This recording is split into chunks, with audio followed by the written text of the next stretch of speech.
kamalantong, for today's video is 2 weeks na to sa aking gallery. So ngayon lang ako nag-edit kasi ginagamay ko pa yung pag-i-edit.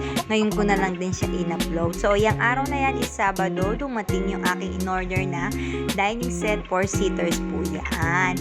So 1 week ko siyang hinintay bago nila i-deliver sa akin. So ayan, maganda yung quality din niya, good for the price.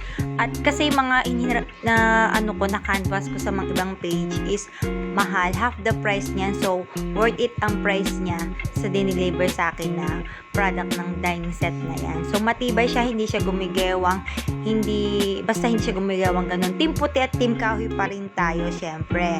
So ayan, kinabukasan Sunday na, maglilinis na ako ng aming bahay. So Sunday, dapat pahinga tayo mga nanay. So nanay tayo, wala talaga pahinga. So 5 o'clock ako nagising, then 5:30 na yata yan, magliliwanag na. Nagmumuni-muni pa ako dyan at check ko yung mga gadgets ng mga kasama ko dahil i-charge ko para pag gising nila full charge na. Syempre nakakaya naman sa kanila no, mga lobat ng mga gadget nila. So ayan, nagsaksak din ako doon. So yan, nag-umpisa na akong maglinis-linis kahit ako'y inaantok pa at nag-aalis-alis pa nga ako ng muta-muta dyan. Yan, nag-spray ako ng anti-lamok para hindi makagat anak ko mamaya pagising nila. So ayan, nagtutupi-tupi ako ng mga damit ng anak ko dyan, lampin, mga pamunan sa likod, habang tinitignan ko yung dining area namin kung ano bang gagawin ko para hindi masyadong masikip doon sa sulok sa may bandang hagdanan. So ayan, parang wala pa ako gaano sa vision niyan.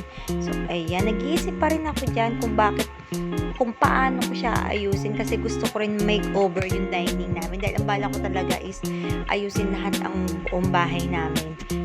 Ayan, so tapos na ako magtupi. Then, ang ginawa ko dyan is maglilinis pa rin. Ayusin ko yung mga gamit ng anak kong maliit dahil mga kalat niya is yan, naggulo-gulo. Dahil kagabi, hindi na ako naglinis. Sabi ng partner ko, bukas na dahil anong oras na din. So, ayan, ngayon ko pala talaga ayusin yung mga toys niya. Natambakan din ako. Buti na lang hindi ako maglalaban ng araw na yan. So, ayan, yung mga nakasabit sa hagdanan, inalis ko para hindi pakit tignan sa hagdanan namin. Ayan. Linis dito, linis doon, pulot doon. Ayan, nagmamadali na din ako dyan kasi baka magising na yung toddler ko. Kasi yung toddler ko pag nagising yan, ako wala na akong magagawa. Ilang oras ulit bago ako makakilos. So, nagmamadali na talaga din ako dyan dahil anong oras na. Dahil ayoko din talagang maabutan ako ng mag-aama ko na naglilinis pa ako habang gising na sila dahil hindi na talaga ako matatapos dahil makalat na naman ulit. So, ayan ang aming dining area. So, ayan yung page na in-orderan ko. Tignan nyo na lang po kung may magustuhan kayo. At yung area na yan is aalisin ko din yan, drawer na yan. At pag may budget na papalitan ko na po yan. Thank you for watching. Bye-bye!